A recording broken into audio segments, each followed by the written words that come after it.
سائنسدانوں کی مدد سے تکالیف کے سدباب کا سلسلہ جاری ہے۔ 1928 میں پینسلین کی دریافت کو ادویات کا سنہری دور کہا جاتا ہے، جو 1950 کے وسط میں عروج پر تھا۔ تاہم اگلے برسوں میں نئی ادویات کی تیاری میں کمی آئی، بلکہ جرثوموں نے پہلے سے موجود ادویات کے خلاف مزاحمت پیدا کی، جس نے اینٹی مائکروبل ریزسٹنس کے بحران کو جنم دیا، جو ایک سنگین سماجی، اقتصادی اور سیاسی چیلنج ہے۔ 68ویں عالمی اسمبلی کے اجلاس میں عالمی ایکشن پلان کے تحت اس پر مشترکہ لائحہ عمل تیار کرنے کا فیصلہ کیا گیا۔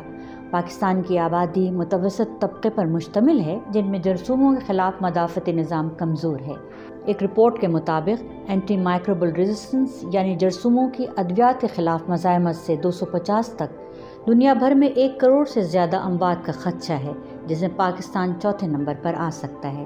National university of medical sciences کے محققین مختلف شعبوں میں بیماریوں کی روک تھام اور سدباب کے لیے کام کر رہے ہیں۔ آئیے دیکھتے ہیں۔ تحقیقاتی سرگرمیوں کے سلسلے میں کسی گرانٹ کا ملنا ایک اہم پیش رفت سمجھا جاتا ہے۔ Doctor Waseem Sajjad antibiotic resistance پہ کام کر رہے ہیں۔ آئیے ان سے تحقیق کے بارے میں بات کرتے ہیں۔ جی ڈاکٹر صاحب، السلام علیکم۔ وعلیکم السلام، thank you so much. Doctor صاحب، آپ کی ریسرچ کا موضوع کیا ہے؟ ہماری ریسرچ کا موضوع ہے کہ میرین اسپونجز سے اینٹی مائکروبل پیپٹائڈ یعنی ایسے مالیکیول نکالنا جو کہ ان ریزسٹنٹ بیکٹیریا جو کہ جرثومے ہیں، جس کے جو آلریڈی اویلیبل اینٹی بائیوٹک ہے اس کے خلاف جو مزاحمت ہوئی ہے تو اس کے خلاف کارآمد ہو، کیونکہ ہم سمجھتے ہیں کہ سی ریسورسز یا سمندری ریسورسز کو ایکسپلور کرنا بہت ضروری ہے اور یہاں سے ہمیں کوئی نئی مالیکیول یا نئی اینٹی بائیوٹک مل سکتے ہیں۔ ڈاکٹر صاحب، یہ بتائیے کہ یہ اینٹی بائیوٹک ریزسٹنس ہے کیا چیز؟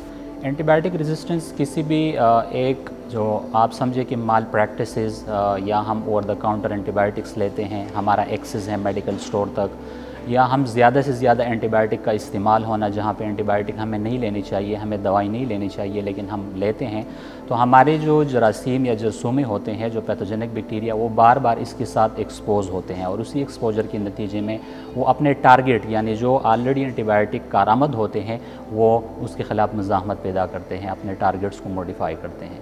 شروع میں ہم نے گرانٹ کے حوالے سے بات کی تھی، آپ بتائیے آپ کی گرانٹ کی نوعیت کیا ہے؟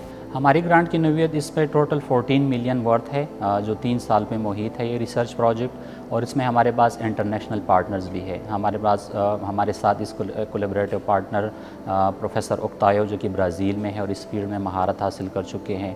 اس کے علاوہ HAJ ریسرچ انسٹیٹیوٹ کراچی سے پروفیسر عابد ہے اور نمز یونیورسٹی سے کو PI ڈاکٹر فہیم ہے۔